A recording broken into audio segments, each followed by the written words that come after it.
We are talking with Patrick Myers of Killer Queen, who will be at the Old National Events Plaza September 30th, 7 p.m. And last time we talked to you, you were in England and your cat was letting you know he was hungry. Oh my God, So, does that where's the happen? cat? Right, okay.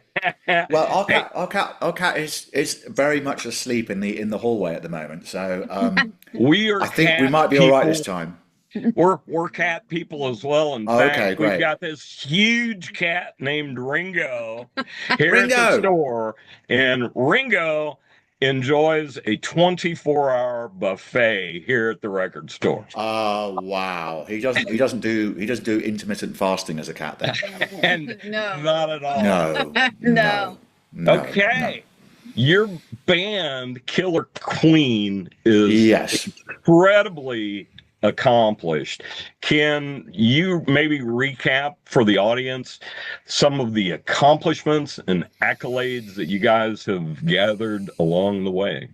Well, it's been. I think we were lucky in as much as we were one of the first tributes on the planet to anybody.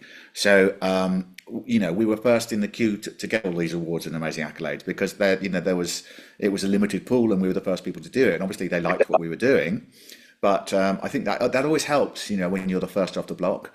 So people have been very kind to us, and we've won awards, and we were the first band ever to play the West End, first tribute band of any sort to play the West End, which is like Broadway. And then we were the first tribute to Queen that was invited to play the same arenas as Queen. So we played where they shot their Oh, videos, but things like Hamilton Fall and at Forest National, and also Ahoy and various other places all around the world. And then also we were the first tribute to Queen to be invited to play Red Rocks, which was our first tour of America was to basically come to play Red Rocks. So we played there 8 times. We're going back for a ninth time in 2026. wow. Sold it out many times over, and also places like in Austin, City Limits in Texas, a great venue, lovely audience, and we played there many times. We're going back there again on this tour coming up.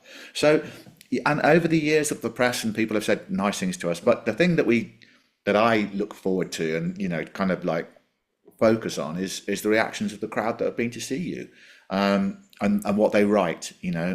So aside from all the press and the great quotes and all that sort of stuff, I put them in the press packet and send it off to the publicist and all that sort of stuff. But the thing, I actually think about those things ever. I just think really about the more or less the last person that wrote to me and what they said, because that's who I've been in contact with, that's who I've shared an experience with, on stage and in the audience. So that's why it means an awful lot, and it validates what you feel when you're on stage because you're trying to create this connection with you and the audience, and you want that to be there and powerful and passionate, and when you've got an audience writing back to you after all of that and saying their whole family had been there and they had a great time and they celebrated something all together as a family, all three different generations, because different generations all love Queen. That feels the most precious thing you could ever have. That feels wonderful. I'm sure it is. So, how did you get started in the frontman In the spot? front man spot, well, I founded the band. I sort of kind of decided I wanted to do this, but it got started because it was before there were any tributes. Like I was saying, we were the first off the block, but that was because I'd gone to university in 1991, and I'd left home and I got to know everybody and said, "What bands do you like?" And there was a large bunch of us because Queen were huge when we were growing up. So that saying you like Queen was kind of like obvious, it wasn't like you like Queen too. That's a surprise, It was like everybody liked Queen. It was like and they liked Queen, and I luckily everyone seemed to like. No one, Beatles weren't as popular as they are now, but I loved the Beatles as well, and that's how I discovered Queen through the Beatles. I wanted a band that was as good as them, that had they all brought something to the table in the same way the Beatles did, and I wanted a band that was still going. So we got the news a few weeks later that Freddie was ill, and then the big news that he died, and we were just all in collective grief together and in shock and horrified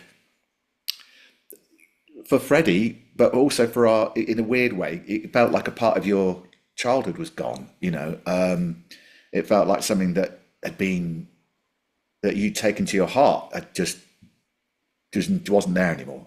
So we started playing these songs to each other. And I'd always been a vocal mimic. I'd never do things. I'd never just sing a song. I'd always sing a song like the person. So I'd sing like Elvis Presley. I'd sing like Elvis Costello. I'd sing like Bono. I'd sing like Lou Reed, David Bowie, and Freddie and John Lennon. And I'd try and sort of be them. And I'd also done acting, so I'd studied movement and stuff, and how people, adopt, different energies and flick and glide and all that sort of stuff. So I thought, after a few months of playing songs to each other, let's see if we can do what they did in the Miracle video, which was a video they released in 1989, where they got kids to dress up as them. And I thought, well, we can do that. We can dress up as Queen, and we all just missed out on seeing Queen live because we were too young for their last tour, which was 5 years before that, 6 or 7 years by the time we did our first show. And we thought we'll do 1 or 2 shows and we'll dress up. And I was studying acting. I was in London.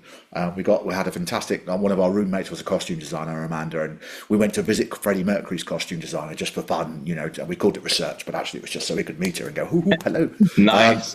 So it was, and she was great. And it was wonderful meeting her, and Natasha. And anyway, so we did this show, and I sort of nearly persuaded to doing it because we suddenly got offered this big show for our first ever show, and I was like, "Oh, I'm not sure we're ready. I'm not sure we're ready. We need, hi, this is a mistake. Oh, what am I doing?" And the band just went, "Well, the band said, you've been offered a gig, Patrick. You have to say yes to the gig, because otherwise, what have we been rehearsing for?" And I went, "Oh gosh, yes, you're right.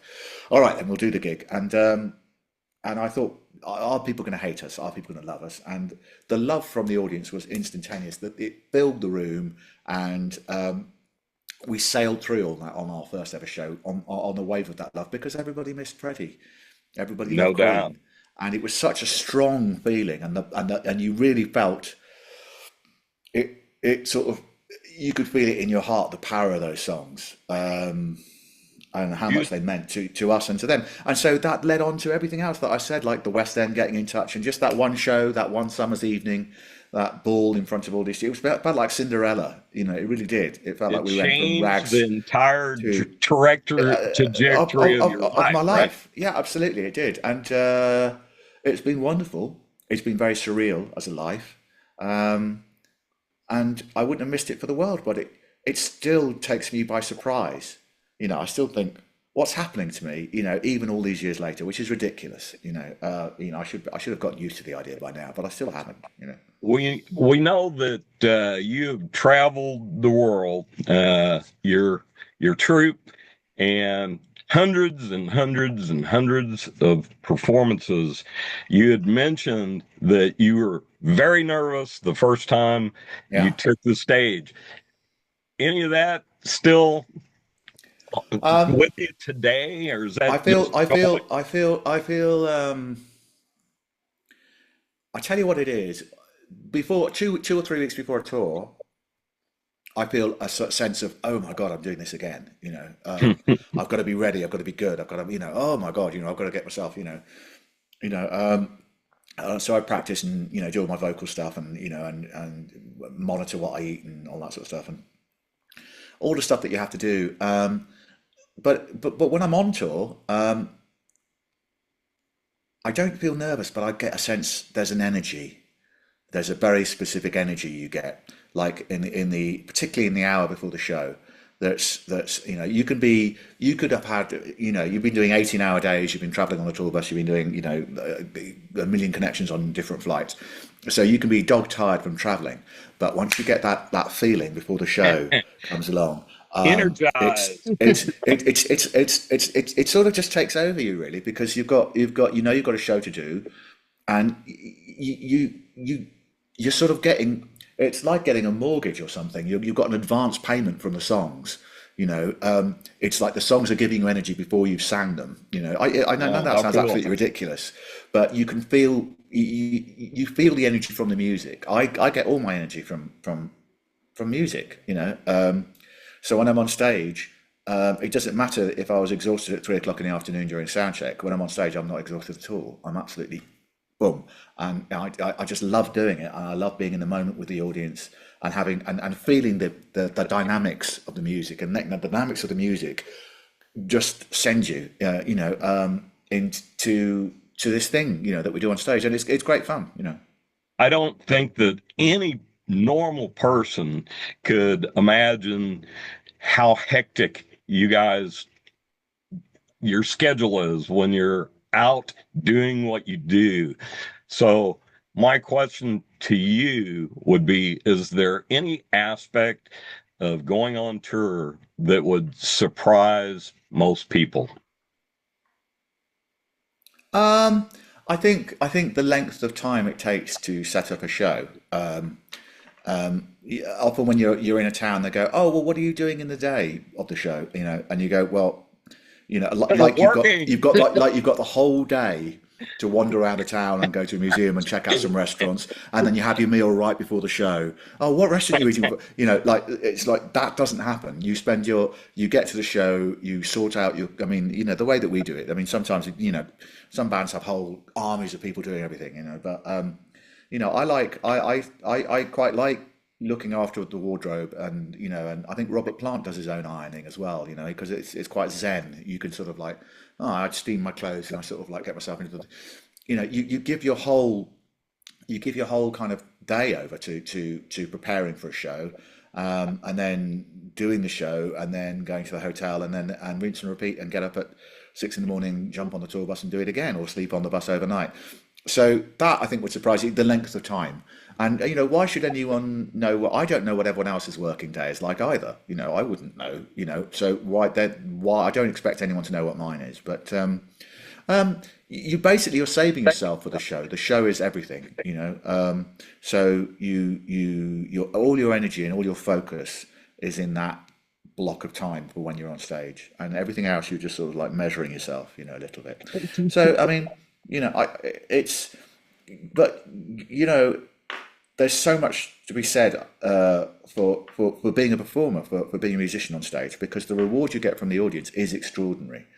The feeling of love and warmth, and the shared energy and the shared magic of music is great. So I don't regard this, I regard it as a thing that you have to do, but I don't regard this as a job like that, because you get so much from it. And it's such a lovely thing to be able to do to people, to make a whole room of people really happy and celebrate together, different generations all coming together and singing these songs and having a great night out. That to me is like a privilege rather than a job. That's a No doubt. wonderful thing to be able to do. So is there like a crowd favorite of songs? Yeah, I mean, they Such love. an I mean, there's Yeah, yeah, yeah, there's a big catalog. I mean, there's so many of them, so many favorites. I mean, you can start. Even, I mean, there's obviously the big guns like Bohemian Rhapsody, We Will Rock You, We're the Champions. There's which we tend to do towards the end of the show. But you just play that riff to do do do do do do do do do do do do ding dong, and everyone just goes, "Way!" Or you Uh, do the opening verse to one of their sort of crowd stompers, like Fat Bottom Girls and stuff like that, and people just go, ah, So you're getting, the trick is with the song, with the set, really, is to sort of like surf that, so that you give them some chance to breathe and relax, and then again. I, So, you but with Queen They music, you've have got so so many many. monster hits. They're just Yeah, they did. taking Yeah, those VU meters, for 8 different yeah, songs. yeah, yeah, So we've talked about the big monster hits yeah. and how it's really hard for the crowd to have a favorite because they just have the library they do. But I'm wondering if Mm. you have a song that you like to do that maybe it's not the favorite of the crowd, but it's special to you, or Yeah, I do. Called Days of Our Lives. There's a companion song for that for me called Show Must Go On, which I also love doing. But Days of Our Lives it means a lot to me personally, just for personal reasons of when I heard it, and what my situation was when I heard that song. So it's a beautiful, beautiful, very mature song. It's got a very extraordinary vocal from Freddie, beautifully written, and amazing guitar work from Brian. It's a beautiful song. It's a quiet moment in the set, really. If anything, it's reflective, it's ruminative, Um, and it covers a lot of ground, in terms of what it's saying. It's quite simple in some ways, but it's quite profound in other ways, and I love that song. Yeah, Cool. there you go. Um, That's your answer. Thank you. I thought maybe there might be, but this is going to sound like a dumb question, particularly after you talked about the big setup of the show. But it may seem to an outsider like myself that you have been doing what you do for so long. Is it necessary for you to practice? I mean, Oh, beyond yeah. the sound check? Yeah, I mean, sound check isn't practice. A lot of people say, "Oh, have you finished practicing when you're doing a sound check?" Sound check is a technical thing. The sound check is isn't for the band's benefit. Well, it is, in as much as you've got to get what the mix you hear out front isn't Right. what we hear in our ears. Because if you had a big mix, you'd lose your voice because your voice would be this thing inside the mix, and you need to hear your voice clearly. The bass guitarist needs to hear his bass line clearly more than anything else. The same with the lead guitarist and the drums. Everyone has their own separate versions of what they need to hear. So you need to make sure that those mixes are all correct, and you need to make sure that the front of house mix that the audience hears is correct, and that's going to be different in every room you go to because each room is different and has different sort of things. Right. And you need to make sure that all those cables and stuff are plugged in correctly. And essentially, that's what the sound check is for. It's not a practice for the band. So, as a vocalist, Yeah. are you doing a lot of practicing the day of the show, Oh, or is that oh kind yeah. of I do. I prior do. to? I do. What I do. I do an hour's worth of vocal work a day, when leading up to the shows, and then when I'm doing the shows, I do about half an hour to 40 minutes in of vocal exercises and workouts before the sound check, so that I'm not straining my voice during the sound check, and it also wakes your voice up from the night before. And then I do another hour's worth of vocal workouts leading up to the show while I'm getting into costume and everything. And then I do some warm down exercises. I do physical stuff as well, like for the body, but not huge amounts, but a little bit. I do some, yeah, I do that warm downs after the show. So you and drink a lot of water and things like that. I know Freddie took a load of vodka on the road with him and drank champagne and all that sort of stuff. But We I don't all know have how I don't know how correct. he did it because I can't. I have to be sort of teetotal when I'm on the road. I don't. I like a drink. I love. I used to drink a decent amount of vodka, and I do love a good champagne, but not when I'm on the road or even preparing to go on the road. You just avoid all that stuff, and you drink a lot of water. It's terribly dull, but you want to be good for the audience. You don't want to cut corners and have the audience pick up the bill. We've heard you talk about getting into makeup, Yeah. and my question would be, Hmm. do people recognize you on the street when you're not No. in makeup? No. No. Never. I don't look any. I mean, the thing is, when I'm doing an interview, I don't turn up to the interview as me. I turn up to the interview as a version of Freddie. So in terms of all sorts of things, in terms of physicality, in terms of even how I speak, I just nudge it towards the Freddie thing because if I turned up as me as the video on videos and camera, I'd look so different and I'd sound so different. People would go, "Well, I'm not going to go see him. He's nothing like Freddie Mercury," and it would defeat the point. So, but consequently, people think that I walk around trying to be a bit like Freddie Mercury in my normal life. So it goes the other way. So the downside of that is people think you've got an identity complex, and but actually, I'm very, very, very, very different off stage. I think Freddie was, in his own way, was also very different off stage. What he did on stage was a character piece. He said that many, many times in interviews. Bigger So than life on stage, always, right? yeah, but at home, or socially, if I'm just a different person. So I'm not going to give you a an account of what I'm like, Tell because who cares? But at the main thing is I'm just this is part of a performance, you know. We were both astounded to hear some of the larger crowds that you all have Mm. performed in front of. Can you kind of recap that? It's amazing to me. Yeah, I mean, we've played in front of big crowds at Red Rocks, which is like 9,000, 10,000, I think. We've sold that out a few times now. We've been there 8 times, and we're going back for a ninth time in next year, 2026. We've done some big places like the same arenas that Queen have played, like Forest National and Ahoy, and also places they haven't played, like in New Caledonia and I think Scotland. We were up there with the Bootleg Beatles. So in big crowds, you know, ranging from 10,000 to 25,000. Some of the larger places that we've done in France Incredible. was massive. So you know, but if you're gonna face a crowd like that, you've got to face them with a catalogue like Queen's. No It's doubt. it's like you've got the world's best army behind you. You're not going there going, oh, I wonder what they're going to make of these songs. You're thinking, oh, right, okay, we've got Queen songs to play. Hooray! Bring it on. Queen seems to be one of a handful of bands that just are the world's bands. Mm. So what a, Definitely a staple. yeah.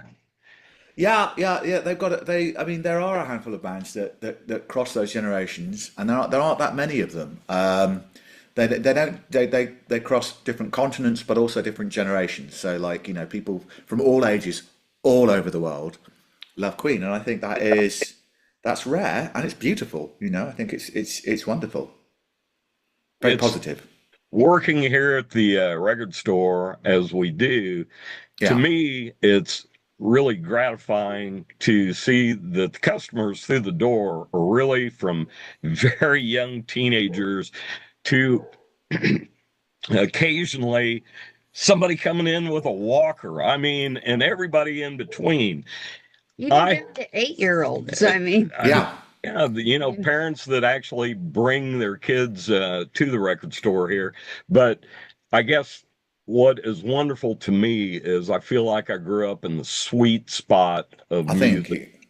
Yeah. Uh, there's only a handful of my parents' music that I have embraced and that's on my own soundtracks, but that's not the way it was, from the 70s and maybe even the latter part of the 60s on up. Yeah, it is a weird time at the moment, in as much as a lot of the heritage acts that we grew up with, are now still revered, and that is quite rare that music stretches back 40 or 50 years, and that unites people. If you think about it in the other way, it's like people when Sergeant Pepper came out in 1967, enjoying the same music that they did in the 1920s Depression, or 1930s Depression, or the Wall Street crash, and all that sort of time. It was just a world apart. But it was the same amount of time that in Right. terms of yeah, that is. I think we're at a unique spot. I mean, I don't know. I don't know how it's going to. I think there's still a lot of very exciting music being made, though. Do I you really enjoyed some of fear? the pop stuff. Yeah, no, I mean Chapel Rowan, I really like. I like a lot of the pop things that are going on. I think they're quite exciting. I saw her set at Reading. I didn't go there. I just watched it on the television. But I loved her stage set. I loved her design. I loved her voice. I loved her band. I thought, oh, great! If I was young, I'd find this really exciting. I think that's really, that's great. And I I, found it great just being the age I am. So I think I think music will always find a way. I do worry about AI and stuff that becoming. was my next question. Yeah, I Fear worry that about that in AI terms is of going to making everything replace you. quite anodyne and AI will replace tributes. Yeah, AI will replace tributes. It's happening. It will. You know. I, I think there'll always be. I think it will. I think there's to every action there's an equal and opposite reaction. And I think a lot of people, I think there'll be an accommodation where people start after a while of thinking, like the ABBA music, the ABBA concert they've got at the moment, where they've got avatars, where it's not them, it's sort of it's an illusion playing. That's going to happen with tributes for sure, absolutely. You know, but after a while, I think there'll be a reaction to that, and things will always change. People think, oh, will it be exactly the same as now? No, it will always be different. It will always be a hybrid of what's new and what's old in something that creates something new. So I think in its time, AI will lead on to something that you can use creatively rather than be killed by creatively. And we're just at the that we're at the baby steps of AI at the moment. We'll see what happens with that. And yeah, some of it's going to be a nightmare, and some of it's going to be extraordinary. And let's just see what happens. But I think that's the same with. And just imagine, what the world of music changed when pop and rock came along, and everyone, and all the Wrecking Crew, who did all those records, in the '60s and Right. played on those tracks. They were doing jazz 6 years before all of that, and they weren't, this rock and roll seemed like children's music. They were going, "What are you doing?" And this is ridiculous. It was so easy for Carol to play on the bass and do all that sort of stuff, because it was just child's play to her. But that now then that becomes the amazing heritage stuff that we love these days. So you've always got, I think basically what I'm saying is you've got to be keep one eye on the integrity of music, but also embrace whatever's there. I know Bjorn, from ABBA, is using AI to write new songs. No He's kidding. writing his own stuff, but he's using the AI as a writing partner. So he goes, okay, here's my chorus, give me 3 different versions of a verse. Okay, I don't like any of those, but I like elements of these, and then uses it creatively. So I think you've got to be open-hearted to these things, and music's got to breathe, but music's always going to develop, and you can't hold back the floodgates of progress. You've got to jump in there with it. Well, Patrick, we know you're on a limited timetable. I think Meredith is going to kind of bring everybody up to speed on where you guys are going to be at here in Evansville. which is the Old National Events Plaza. And that will be September 30th at 7 p.m. And we are giving away 2 pairs of tickets. So, Yay! 4 people will be going. So you have probably the world's most amazing job, Oh, Patrick. thank you. It is a Uh, bit weird. It's a weird job to have, but I do like it. Yeah, wow. It seems like a lot of fun, though. it It is. Yeah, does. And you guys are just so highly acclaimed. We want to encourage everybody in the tri-state to come see you guys on the thank you. 27th of, no, the 30th, The 30th. Tuesday the 30th The at the 30th. Old National Events Plaza. We're going to be there, so we're Great. looking forward to it. And if you're Oh, not it's been local, lovely. go to Red Rocks next year. That's right. You may have to Yeah, drive. come to Red Rocks. That'll be fun. Look, it's been lovely catching up with you again. Yes, absolutely. You have a wonderful tour. Oh, thank you. We hope so. Yeah, fingers crossed. All right. We'll see you next time. Bye bye. Bye. Bye bye.